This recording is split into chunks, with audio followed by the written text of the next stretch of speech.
10 différentes formes de contrôle mental pouvant s'exercer sur un individu. Ce sont des méthodes qui ont été rapportées par des anciens prisonniers de guerre ou directement issues de programmes gouvernementaux.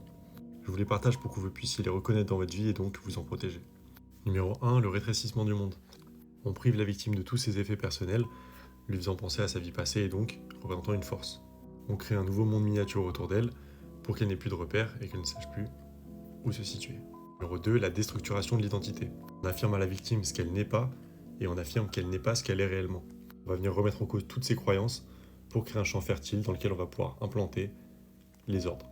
Numéro 3, la victime se retrouvera seule dans un groupe qui profanera les mêmes croyances, les mêmes dogmes. Et dans le même temps, on va isoler la victime de ses proches et encore une fois de ses repères. Numéro 4, la désorientation et la confusion. L'objectif, c'est de saturer sa capacité interprétative à travers des questions absurdes, illogiques et des affirmations sans sens et aussi contradictoires. On va faire entrer la victime dans un cercle infini d'interprétations, ce qui va mener la victime à la folie, en laissant la victime comprendre quelque chose là où il n'y a rien à comprendre. 5. La culpabilisation. On va porter des accusations répétées contre la victime pour qu'elle finisse par se retourner contre elle-même et se dire qu'elle fait du mal. On va même des fois forcer la victime à commettre des actes répréhensibles pour ensuite lui faire se reprocher cela. C'est pas français. 6. C'est la suite de la culpabilité, c'est l'autoprédation. On retourne la personne contre elle-même avec la fameuse question « Mais pourquoi est-ce que tu te fais subir tout ça ?» 7. La trahison et l'auto-trahison. On oblige la victime à dénoncer ses amis, sa famille, son entourage, pour renforcer le sentiment de honte et de culpabilité. 8. La soumission volontaire.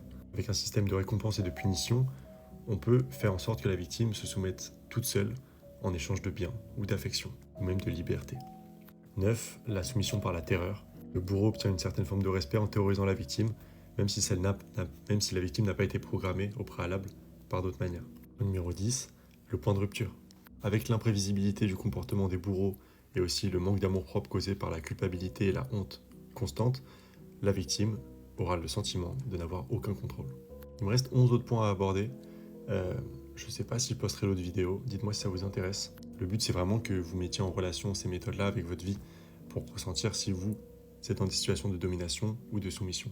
Et le dénominateur commun entre ces 10 exemples, c'est que pour contrôler quelqu'un, il faut lui retirer son amour-propre. Alors faites des choses que vous aimez, kiffez la vie, peut-être éteignez TikTok, et voilà. Je vous retrouve demain pour une nouvelle vidéo.